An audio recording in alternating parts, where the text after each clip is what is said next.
Hey guys, RYOBI King back again today. I'm going to be starting up a new series, my next video. It's going to be, I think I'm going to name it Workshop Wednesdays. And it's going to be every Wednesday's video is essentially just going to be me talking to you guys in the workshop. If I can figure out how to do this YouTube live thing, I would love to be able to do it live from my computer. I could set my laptop up here and we could do this live like that and discuss in the workshop. I think that would be really fun.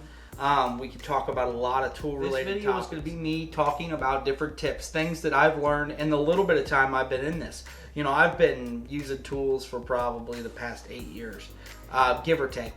Yeah, I'm not super familiar with tools. I would not consider myself a tool professional by any means. I do use them at work. You know, I get my use out of tools, but I would not consider myself a tool professional. I haven't been in this long enough. I've been using tools for, like I said, about 8 years. You know, I'm not like a lot of you people out there that have been using tools for your whole entire life. I haven't had to, but now that I'm in it, I like learning about it. I love hearing from people. I love people's opinions on things.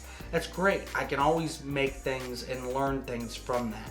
So yeah, today I'm going to give you a few things that I've learned in just a little bit of time, and hopefully it helps you out. So let's get started. So yeah guys, the first tip, you're looking right at it, and that's lighting. Whenever you make your workshop, I know a lot of you people out there, or maybe that are just getting into this, are just now starting to get your workshop set up. And you're trying to find a space, and you're like, okay, here I got this little dark, dank area down in my basement, or maybe it's just a house that you just purchased. You're like, I'm gonna put my workshop down here. I like this space. But what people tend to do is they get all their tools, they get everything, they get it all set up, and then they come down and they start trying to do projects, and they're like, and they keep squinting and they keep bringing over flashlights, and they never really put two and two together that, you know what, my workshop has terrible lighting. I need to get better lighting. This is probably the cheapest upgrade you can do to your workshop to make it more efficient and make it easier to work in. You can go and get, like this light right here came from Harbor Freight. I paid $23 or something for this light. It's LED. It's going to last me a long, long time. There are other versions of these lights. I'm going to post a picture here real quick of one that you can get on Amazon. They all plug in together. So let's say, for example, me, yes, I can wire in plugs. I'm certified. You know, I can do those kind of things. For those of you who are not, you know, not trusting in that, or you don't want to try it, or you're afraid of it. Let's say you have one plug. That's all you need. So you take that lighting system and they literally all just plug in together through wires that come off of it. So it makes it real easy, and you could brighten up a workshop space for relatively inexpensive, and it's instantly going to make your workshop a lot easier to work in. Now, if you guys are going to be anything like me, I make a mess with everything I do. I make a mess. It doesn't matter if I'm painting, if I'm gluing, I always make a mess. And I try my best not to, but I always do. And it's always frustrating because I got stuff on my hands, I got stuff on a workshop table. And if you're like me, you like to keep your workshop as clean as you possibly can. You know, I paid good money for this table, or in some of your instances, you built a really nice table and you hate to see it get dirty. I don't blame you. I'm the same way. Boom, right here, blue shop towels. These things are a necessary accessory for the shop. You gotta have them, because as soon as you get something on your hands, oh, I got something on my hands. I got something on my hands. Boom, you got shop towels. Get it off your hands. They're getting less sticky. You feel more comfortable. It's easier to continue on with your work. Another big one: these cheap throwaway towels from Harbor Freight. They're like the microfiber material. I love using those for wiping things up, or if I got a thing that I'm going to be using a lot of wiping on during a project, I'll just grab one of these suckers, because that way I can continue to reuse it instead of wasting a whole roll of these towels. Makes it a lot easier, and then at the end of the job, poof, throw it away. Typically they give these things out free with a purchase. I think it's a 4-pack for free, or you can go in and pick up a 4-pack for like $1.99. Just wait till they come free. They come free all the time. So yeah, definitely being able to clean the surfaces, things like that. That's also what WD-40 comes in handy for. I don't think a lot of people typically, I'm sure a lot of people do this, but you're not really supposed to. You can spray a little bit of it on your hands. It gets rid of some of that residue on your hands. gets a little oily, and then you just use one of these shop towels, wipe it up. Makes it so much easier. Same thing with your workbench tops and everything else. It can really make it cleaner and make you easier to continue working on your project. So that's tip number 2. All right, guys. The biggest thing you could do with your shop is organization. If you are not organized, you're going to hate working on projects. Everything's going to be a drag. Every little project's going to take forever. We don't want that here.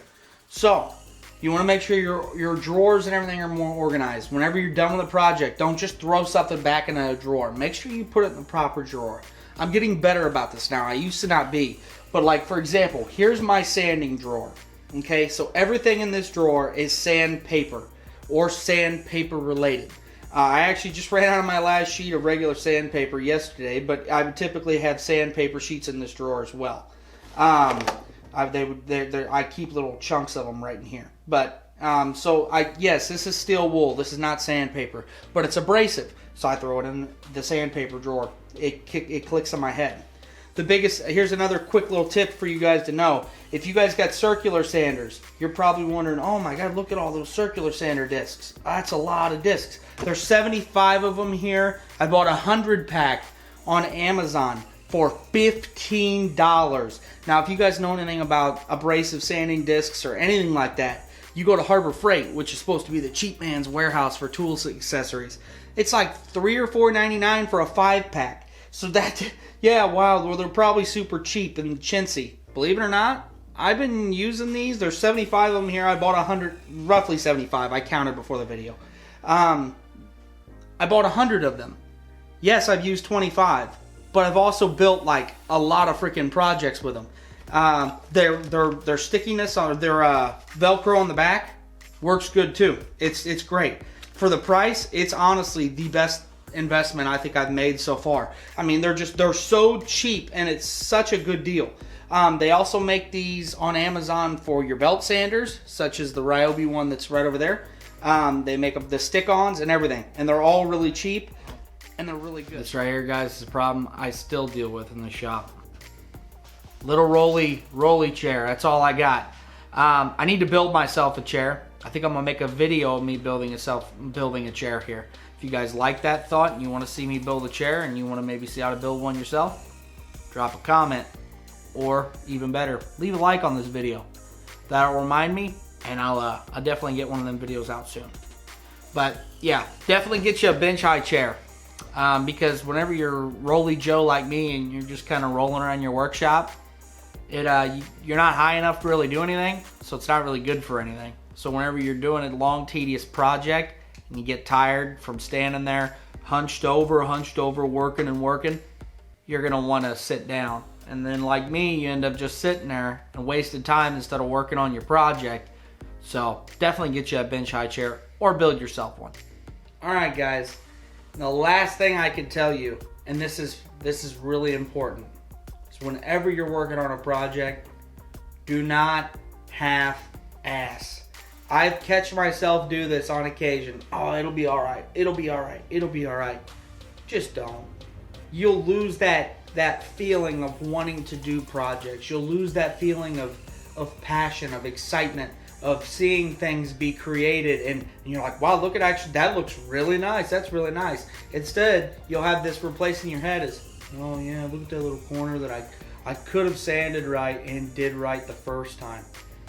Oh, and that'll be in there constantly. And you don't want that in your projects. You want to have excitement. You want to see things be completed the way you want it to be. So just take the extra time.